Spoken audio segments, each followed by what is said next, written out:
Rádio Atlan apresenta Maestria Pessoal, uma jornada para a autocura. Apresentação: Solange Matilde.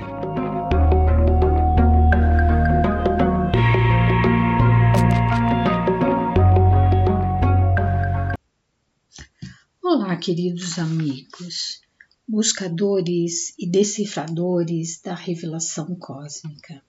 Aqui é Solange Matilde, também conhecida por Sol. Já quero começar agradecendo a equipe da Rádio Atlan, em especial a Giane Miranda, que confiou a direção desse programa, me fazendo refletir sobre muitas coisas e também colaborando. Ainda que eu tenha parcos conhecimentos, me ouso aqui a trazer informações e conhecimentos para reflexão. Quero apresentar também as minhas credenciais, para dar algum tipo de credibilidade àquilo que eu estou falando. Eu sou psicóloga formada há mais de 20 anos pela Universidade de Mackenzie. Neste momento eu sou clínica, mas eu iniciei minha carreira trabalhando na área organizacional. Viajei bastante o Brasil, trabalhando com cursos de desenvolvimento e treinamento de pessoas. Sou também analista transacional, que é uma fatia da psicologia, da teoria da psicologia, que trata de relacionamentos e desenvolvimento do ego. Muito interessante, foi a primeira formação que eu tive, Eu praticamente fiz a especialização primeiro, depois eu fui para a psicologia, porque a minha ideia era ir para a clínica. Mas oportunamente eu vou trazer várias ferramentas da análise transacional para utilizarmos no nosso autoconhecimento. Tenho uma pós-graduação muito especial para mim, de psico-oncologista, que é uma interface da psicologia com a oncologia. A oncologia é a ciência que estuda e trata as pessoas com câncer. Muito especial essa formação para mim, e também no decorrer dos programas vou falar um pouquinho mais sobre isso. Sou consteladora familiar, o que me propicia uma visão sistêmica das pessoas, dos antepassados, da influência da história dos antepassados na vida das pessoas. Também sou formada em terapeuta de regressão reencarnacionista, isto é, de regressão a vidas passadas. Também uma técnica muito interessante, eu mesma passei por elas, aprendi muitas coisas e também é uma ferramenta que ajuda muitas pessoas a promover o autoconhecimento. Sou com muita honra membro relatora do Comitê de Ética do Instituto do Câncer Arnaldo Vieira de Carvalho. A nossa função lá é receber pesquisas na área do câncer e proteger o paciente. A nossa função é verificar se as regras estão sendo cumpridas, se o paciente está sendo bem atendido e se não há nenhum desvio da pesquisa. A bioética é a ciência que estuda a ética da vida, o início e o fim da vida. Muito interessante, temos poucas pessoas formadas aí na bioética, mas é uma área de interesse e de prática na minha vida. Colaboro com a organização de palestras, de eventos quando acontece aqui em São Paulo, da revelação cósmica do Rogério, organizando a recepção, as comidinhas, A gente faz questão de levar um pouco de sabores aí para poder digerir a revelação cósmica. Às vezes a gente precisa de algo doce, Porque as palestras são longas e são muito complexas. Quando eu pensei num programa, através do convite da Giane, eu pensei que o principal objetivo era propiciar reflexão. Reflexão sobre qualquer questão da vida, qualquer questão de envolvimento com esse tipo de vida que levamos.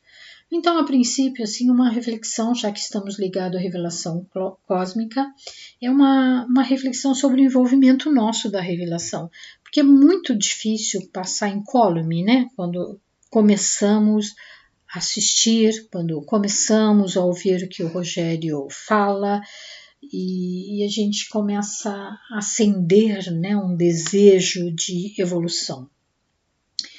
E também, assim, uma reflexão sobre como colocar em prática tanto conteúdo que o Rogério traz, né? Como eu posso fazer isso com essas informações, com essas meditações, principalmente através do Mentalma, que é algo mais dirigido para esse autodesenvolvimento.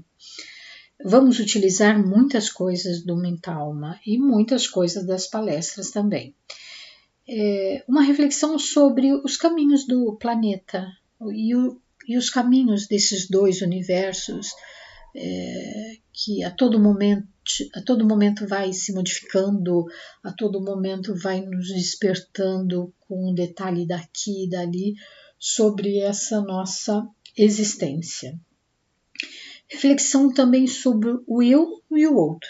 O eu é o autoconhecimento, né? Mas esse autoconhecimento tem a ver muito com a interação que nós temos com esse outro, porque você naturalmente viveria sozinho, sem nenhuma crítica ou sem nenhum elogio, mas é esse grande outro, assim mencionava Lacan, que é um dos teóricos da psicanálise. O outro, ele sempre menciona como o outro com um O grande, né? O grande outro. E é através desse outro que eu vou me posicionando na vida e vou me compreendendo. O que é o meu self e o que é um não self. O não self é o outro. E a gente pode encontrar vasta literatura para entender sobre esses estados de ego, né? Que vai nos questionar, que vai nos refletir sobre quem sou, como eu estou na vida, como eu vivo, aonde estou, como eu me relaciono com as pessoas e como eu faço mudanças na minha vida. E se eu tenho projeto, se eu preciso ajustar, se o projeto que eu tenho já está desatualizado, quero criar um novo projeto. É muito importante ter projeto. Também ao longo dos programas a gente vai falar mais sobre projetos de mudança. E o nome do programa é Maestria Pessoal, uma jornada para a autocura, que tem a ver com essa reflexão, né, sobre o que eu sou na vida. Qual é a minha maestria? Qual é a minha capacidade? Qual é a minha habilidade, autohabilidade pessoal para desenvolvimento da minha vida? Me interesso por, já perceberam, por autoconhecimento, especificamente pelos processos do ego. E aí a análise transacional, ela fatia um pouco esses egos e vai nos ajudar a entender um pouco mais. E pensando no ego do outro também, qual é a minha relação do meu ego com esse grande outro. Gosto muito, me interesso muito pela interação de pessoas, eu gosto de observar pessoas.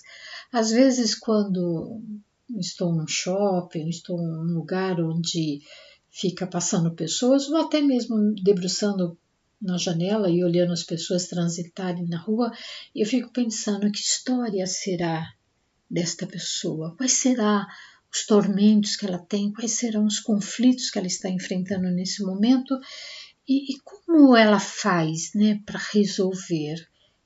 Como é o processo dos afetos, que é uma outra área que me interessa, né, os afetos que sentimos, os vários afetos que de alguma forma a gente também vai decompor, entender um pouco as nossas afetações.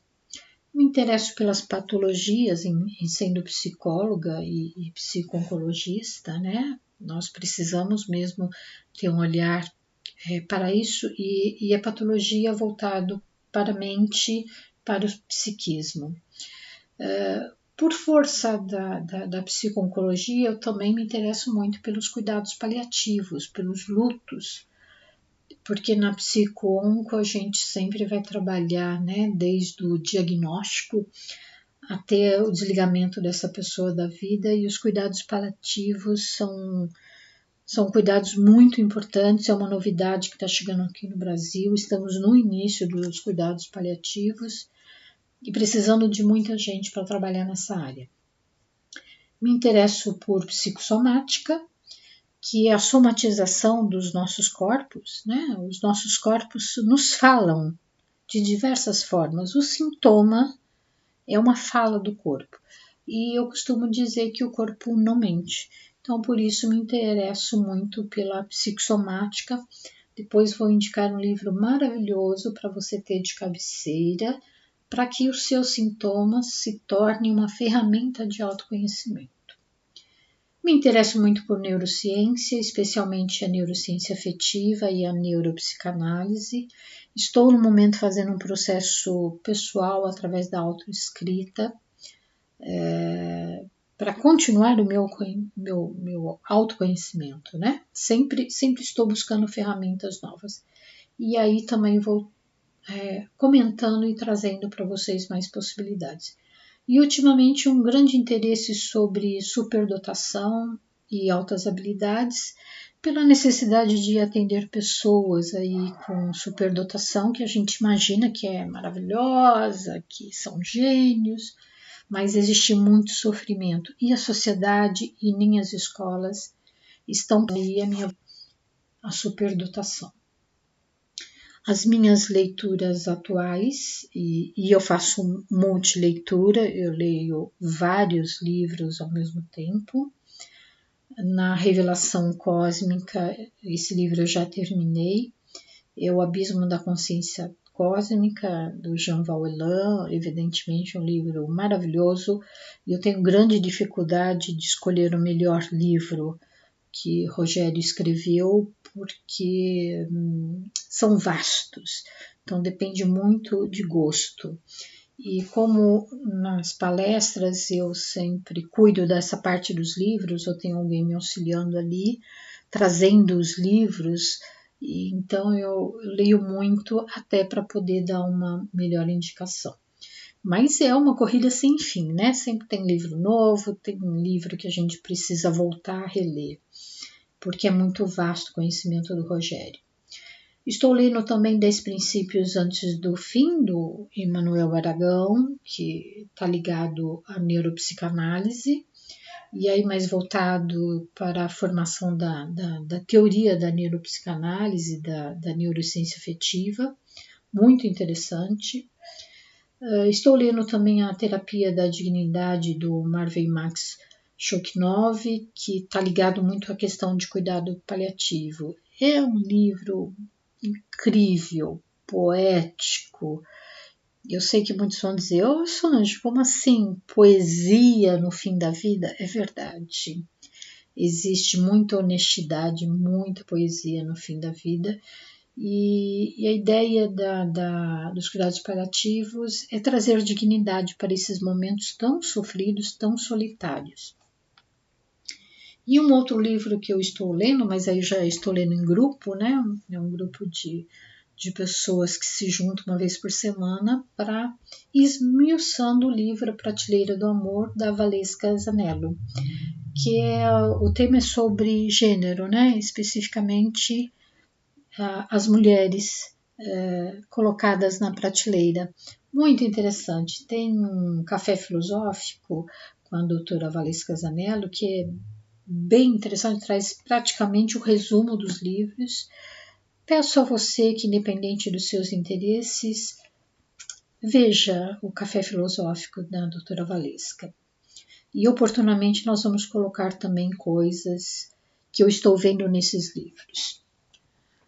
Retornando um pouquinho sobre a maestria pessoal, que é esse estado de excelência, de desenvolvimento de habilidades em campos específicos, obviamente. Nós jamais teremos mestria em tudo. Às vezes você pode ter mestria na tua função, que aqui é uma maestria voltada para o seu autoconhecimento, para o seu interno, para o seu pessoal. E uma jornada para a cura significa, né, jornada, né, assim, é um caminho que nós vamos seguir, que talvez possa ter um começo, um meio, mas certamente não terá um fim. É uma jornada do não tempo, que vai englobar aí várias facetas do nosso espírito. Então, essa jornada, quando eu digo autocura, pressupõe-se que algo não está curado dentro de nós, que algo está doente, que tem um transtorno, que tem uma síndrome. E Rogério traz muito isso, né? A doença do Criador, o Criador caído, o Criador apodrecido, e nós como ferramentas de cura para ele. Então, em auto se curando, nós curamos também o Criador caído. E é um processo, quando a gente diz autocura, é um processo de dentro para fora. E todo mundo que trabalha com essa questão do autoconhecimento sabe que não existe outro caminho. O caminho sempre vai ser de dentro para fora. Evidentemente que a gente pode trazer informações de fora, né? Um terapeuta, um livro, um filme, uma técnica, mas o processamento é interno, né? Então não há como fugir dessa internalização. E aí eu quero provocar uma reflexão, e eu vou fazer várias vezes isso ao longo do programa, trazendo músicas, poemas, filmes, livros. E eu escolhi o Morte e Vida Severina, de João Cabral de Melo Neto, que diz assim: meu nome é Severino, como não tenho outro de pia? Como há muitos severinos, que é santo de Romaria, deram então de me chamar Severino de Maria. Como há muitos severinos com mães chamadas Maria, fiquei sendo da Maria, do finado Zacarias. Mas isso ainda diz pouco. Há muitos na freguesia, por causa de um coronel que se chamou Zacarias, e que foi o mais antigo senhor dessa sesmaria. Como então dizer quem fala, ora vossas senhorias? Vejamos, é o Severino, da Maria do Zacarias, lá da Serra da Costela, limites da Paraíba.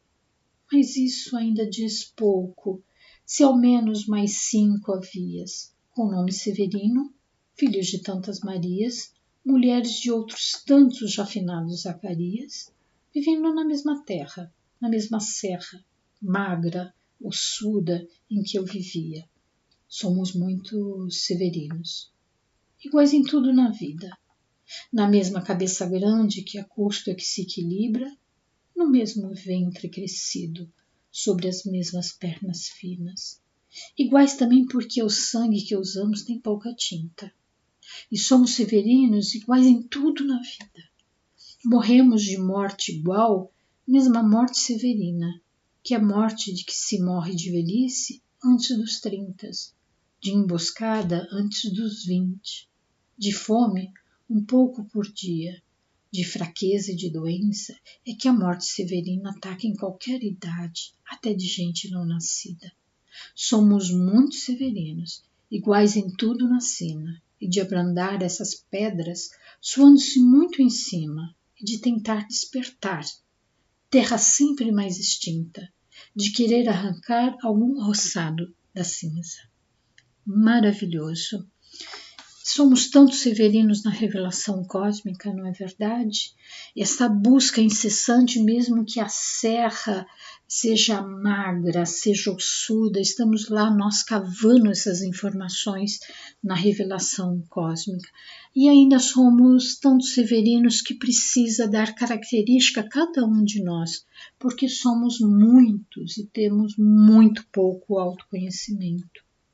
E ainda assim morremos de fome da verdade, e a todo dia morremos um pouco, cada vez mais, mas ainda tentamos, né? Insistimos, mesmo magros, com sangue, com pouca tinta, estamos lá nós buscando na revelação cósmica quem somos. Já fomos demos, biodemos, humanoide, humanos terráqueos, pertencemos ao consciente coletivo, aos campos morfogenéticos, estamos amarrados aos elétrons, mas nós persistimos como severinos. Então esse é o meu convite, Severino e Severina, mantenham-se firme na sua busca. E aí nós vamos conversar um pouco mais no próximo bloco.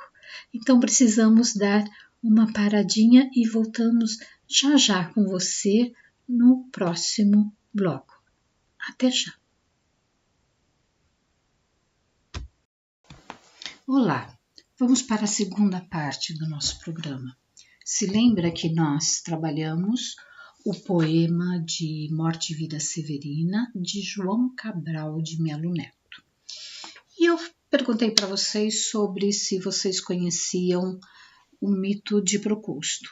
Porque eu quero fazer uma amarração aí do mito com os padrões que nós desenvolvemos na vida e nem percebemos que desenvolvemos.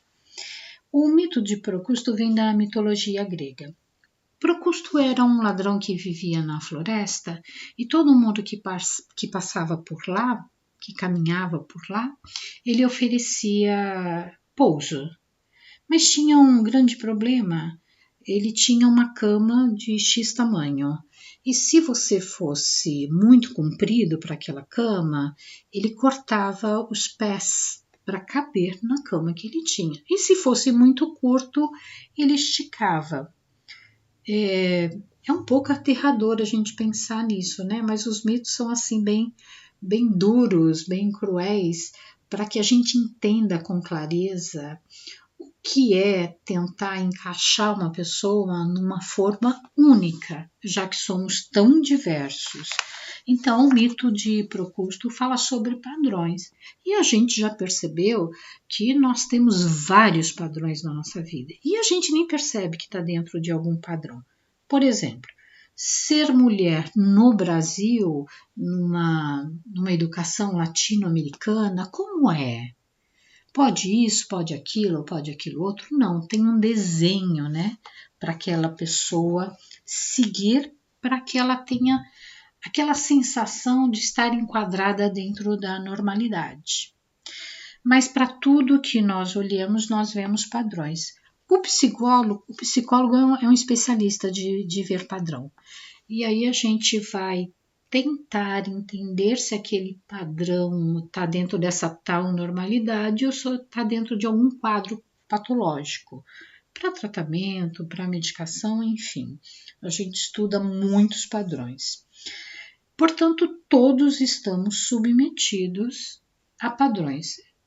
A gente tenha consciência ou não, nós estamos submetidos a padrões. E mais ainda, né? Nós submetemos as outras pessoas a esses padrões. E aí daquele, quando sai de um padrão muito aceito, né? É o estranho, é o ET da turma, é o esquisito.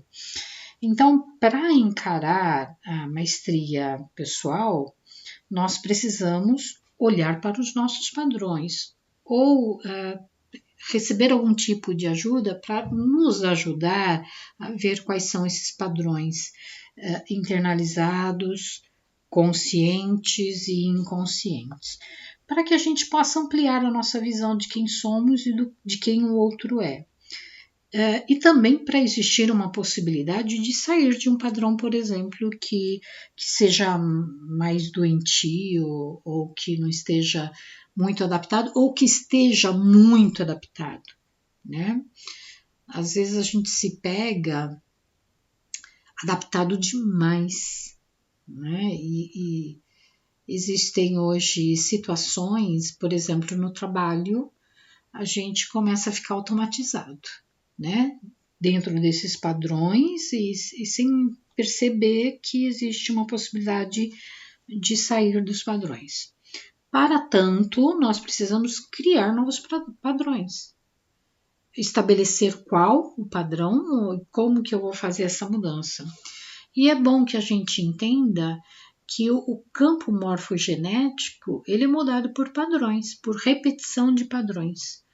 E quando você quer fazer um novo movimento, precisa muita disciplina, precisa muita repetição para se estabelecer um padrão. E lembra de que o Rogério sempre fala sobre o centésimo macaco? Ali mostra como é possível, pela repetição, uma mudança de padrão.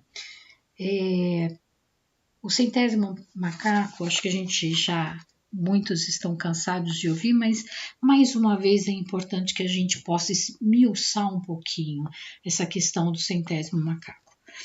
Então, foi feito um experimento com macacos de diversas ilhas, 3 ilhas separadas e incomunicáveis.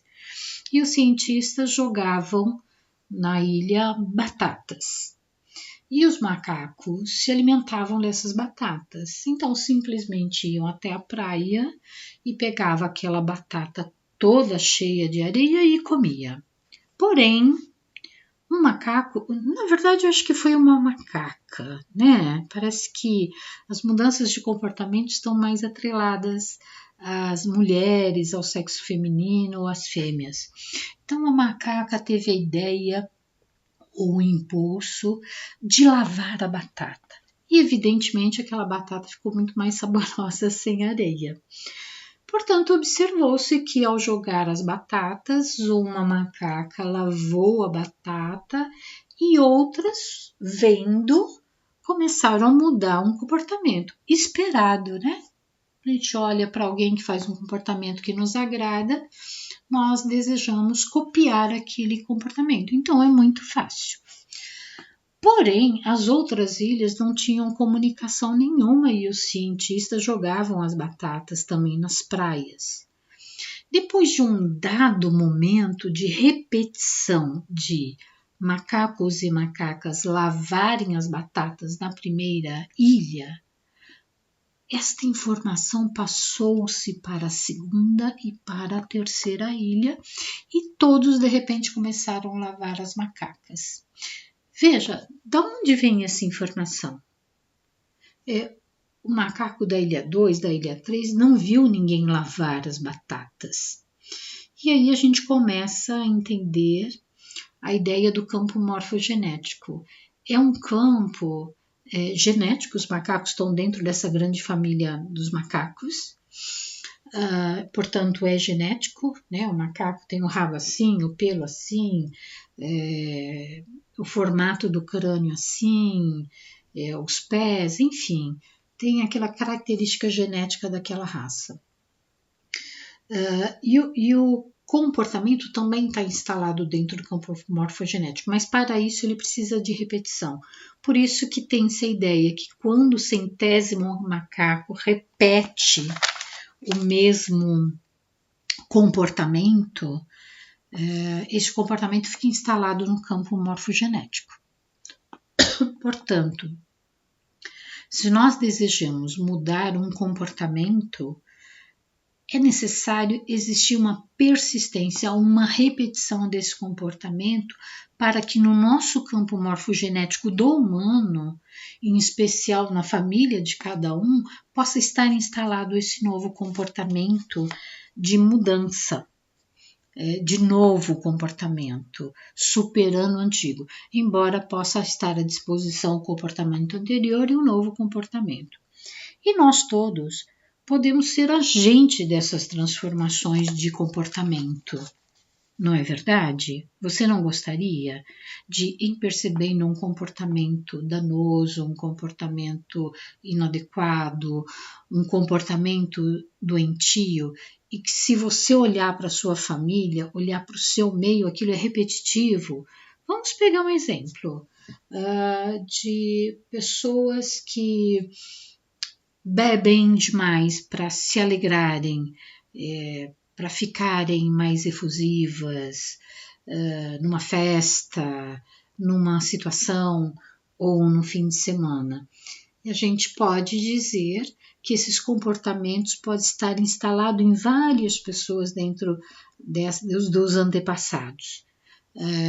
Entendendo que, logicamente, nós conhecemos o antepassado talvez até 4 gerações para trás. Então, por exemplo, hoje na sua família, você pode ter os seus pais ainda vivos, os seus avós e alguns podem ter filhos também, né?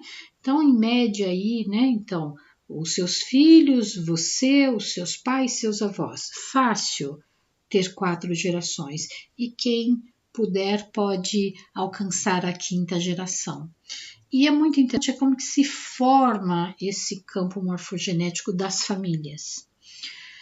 Se nós contarmos, você, seus pais, os pais dos seus pais, só contarmos os pais, em 11 anos, em 11 gerações, que cabe mais ou menos em 300 anos, portanto, não é muito tempo.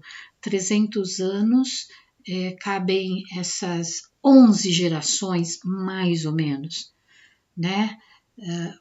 Muita gente já está chegando aos 100 anos e provavelmente ultrapassaremos, com a ajuda da ciência, dos cuidados com o bem-estar, nós ultrapassaremos aí os 100 anos.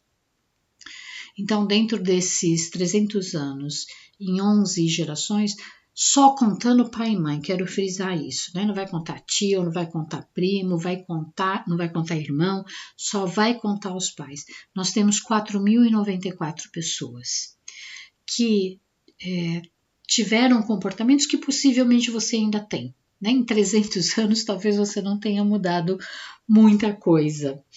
Então, essa repetição em 300 anos do seu decavô, né, o 10º avô lá para trás, tinha um comportamento talvez de beber um pouco mais para ficar feliz, para ficar mais relaxado ou para esquecer alguma coisa, possa estar se apresentando, né, nas várias gerações. E hoje você não entende por que tem essa sensação incrível de querer se utilizar um pouco exageradamente do alcoolismo, porque é este comportamento que está marcado lá no seu campo morfogenético.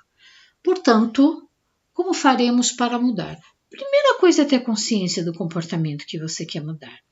Olha para os seus antepassados, para as várias gerações, e você vai, principalmente se essa história está registrada, né? Então, é muito interessante ouvir os mais velhos perguntar sobre determinados aspectos, entender se esse comportamento está em você ou não, e fazer um planejamento para a mudança. As constelações familiares, elas revelam esses comportamentos de antepassados. Eu compreendo que a gente não tem acesso, a gente não conversa com os nossos avós, bisavós, a gente não faz perguntas, a gente simplesmente vai vivendo. Mas se você tiver disponibilidade, seja você que começa a anotar essa história e anotar os tipos de comportamento.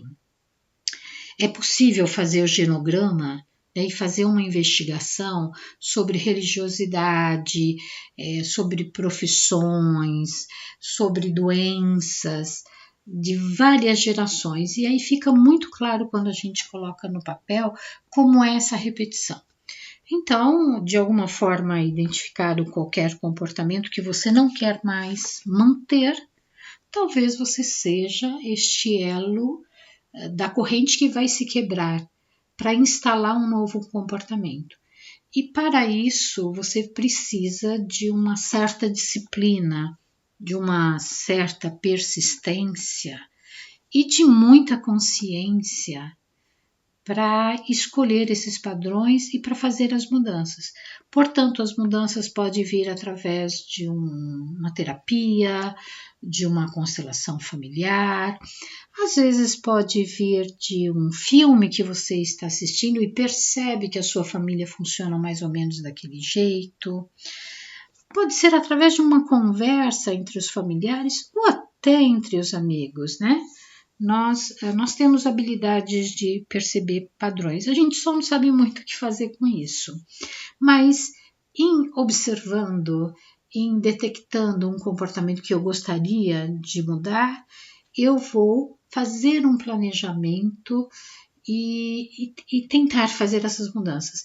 Lembrando que um caminho neuronal no cérebro, ele precisa de uma repetição de 21 dias para se constituir um caminho.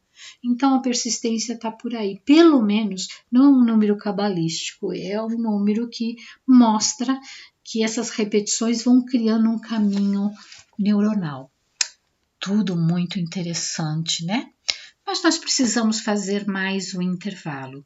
Eu volto já já.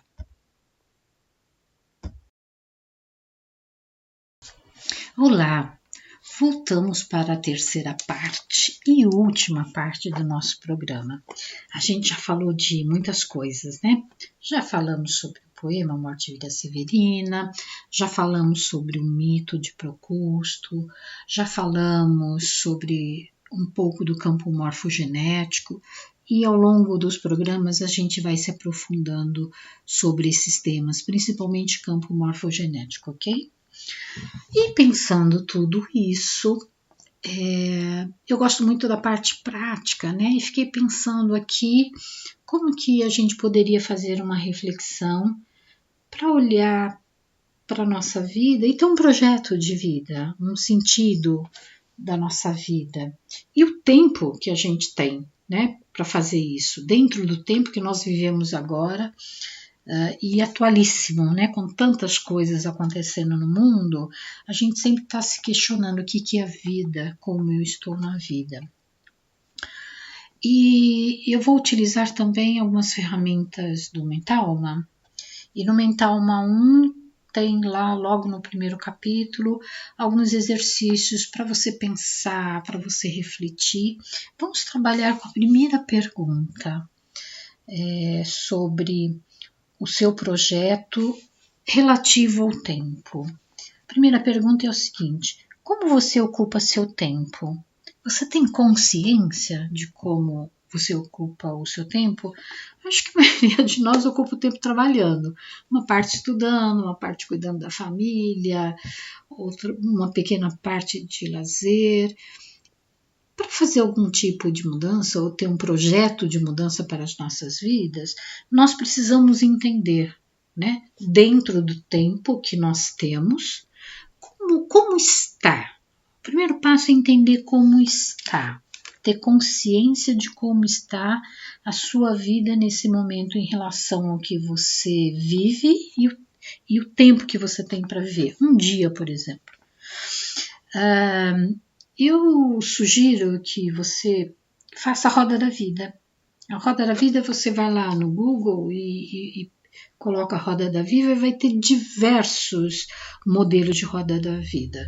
Alguns mais simplórios, alguns mais sofisticados, e encontre algum que lhe satisfaça. Então a roda da vida é como uma pizza, assim, com seus pedaços, né? E ali você deve pelo menos investigar algumas áreas da vida pessoal, que a gente pode englobar a nossa saúde pessoal, a nossa espiritualidade, o desenvolvimento intelectual que nós temos, a nossa plenitude, o equilíbrio emocional, né? A vida profissional, que eu acho que é a maior fatia da pizza, né? Lembrando que você vai colocando essas 4 áreas ou mais sempre no tamanho relativo ao tempo um tempo qualquer da sua vida. Pode pegar um mês, uma semana.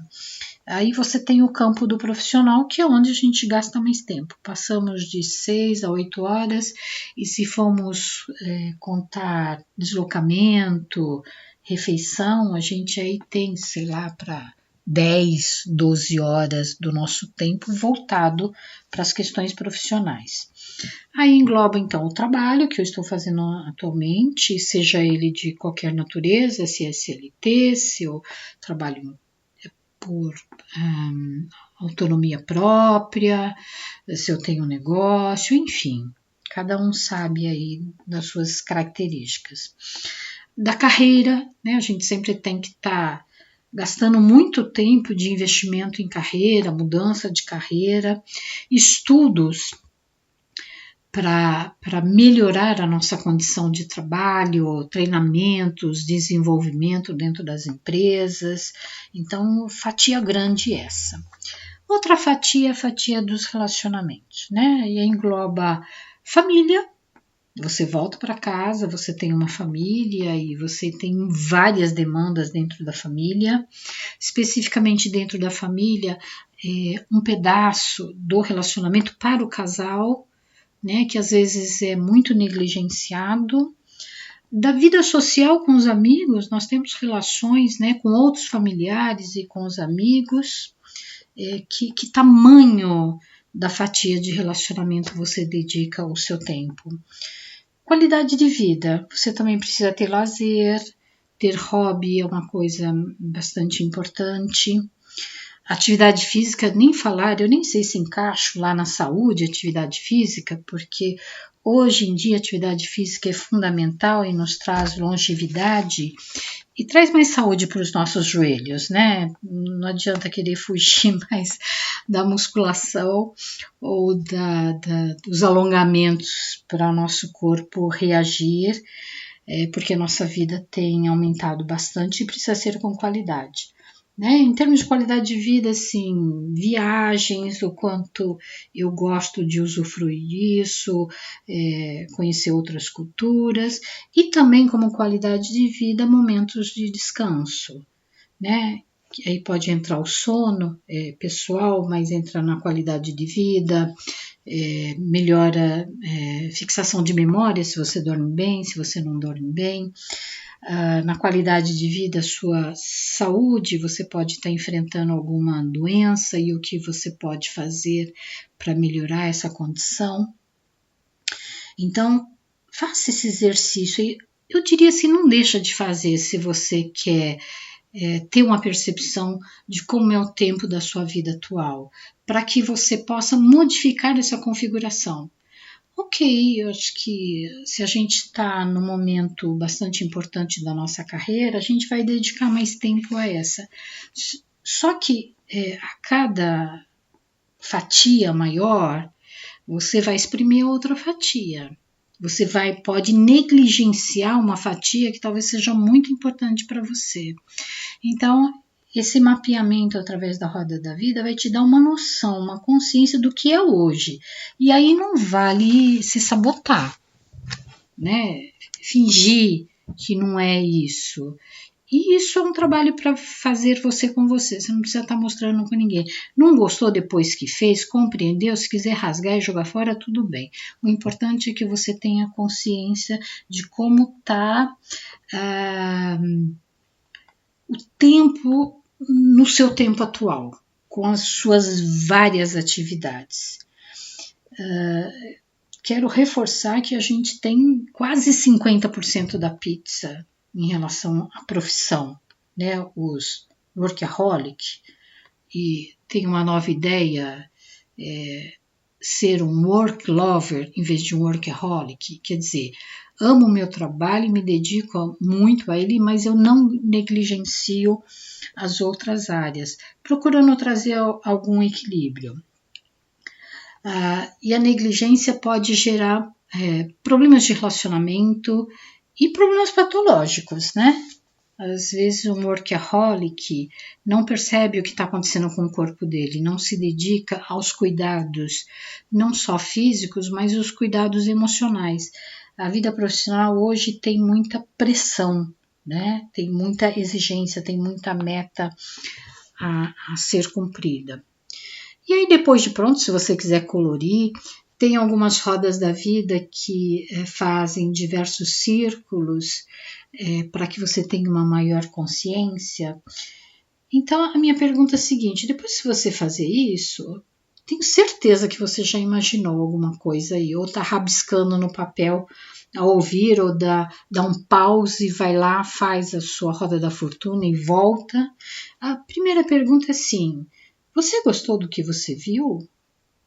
Você tem ideia se as suas necessidades estão sendo atendidas? As necessidades da sua família ou até dos amigos, né?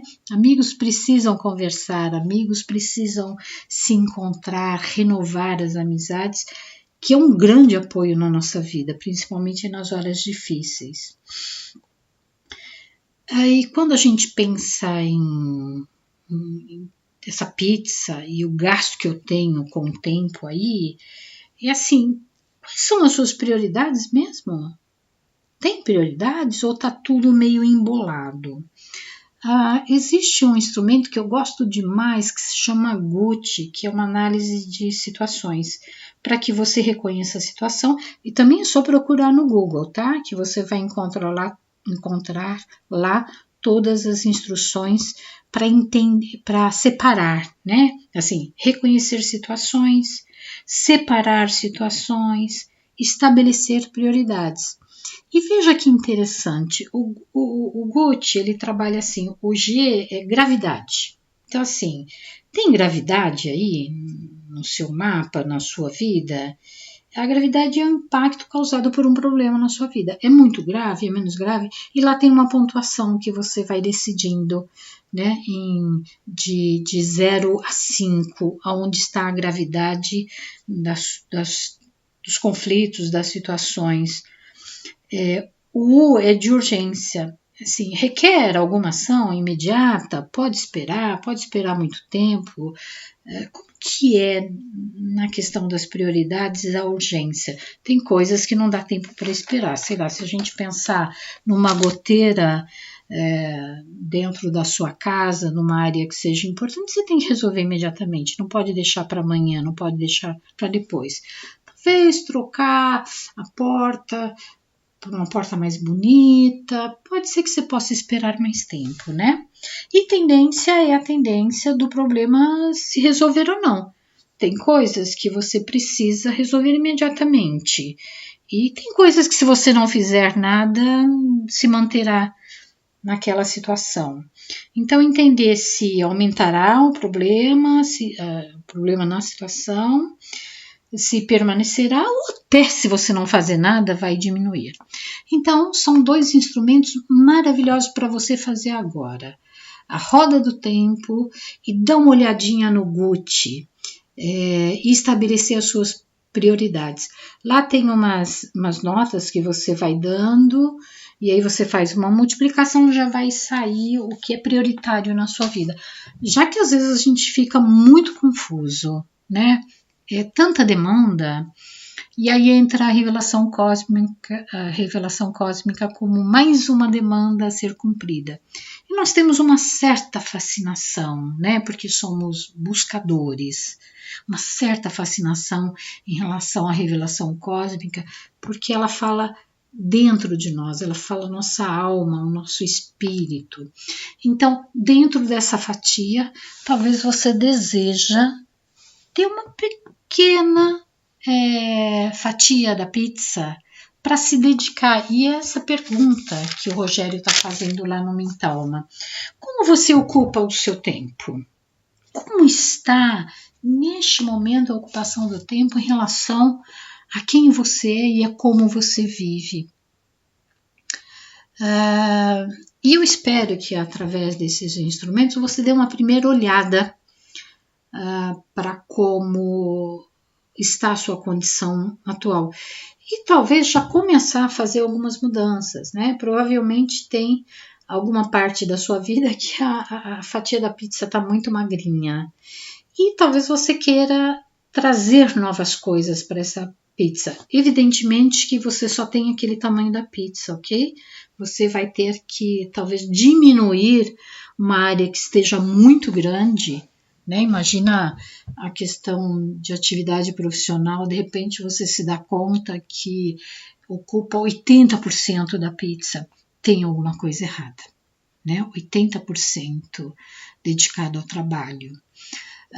Eventualmente, às vezes a gente pode estar dedicando uma fatia um pouco maior, por exemplo, para a saúde, se a gente tem uma depressão, uma ansiedade, um câncer, uma diabetes, que a gente obrigatoriamente, se quiser viver bem, vai ter que olhar um pouquinho para o aumento dessa fatia. Eu espero, de alguma forma, ter ajudado você a pensar sobre algumas questões e lhe oferecer esse material prático para você colocar no papel.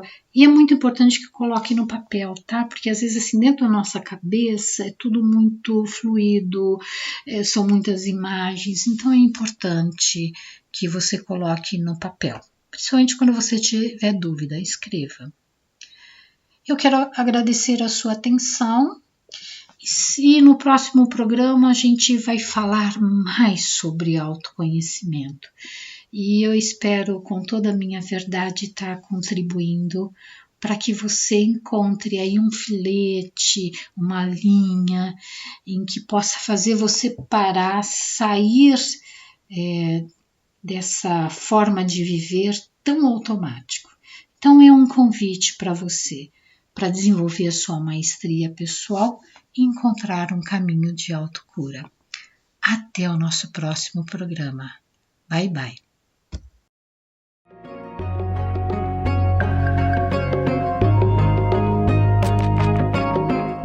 Você ouviu pela Rádio Atlan Maestria Pessoal, uma jornada para a autocura. Apresentação Solange Matilde.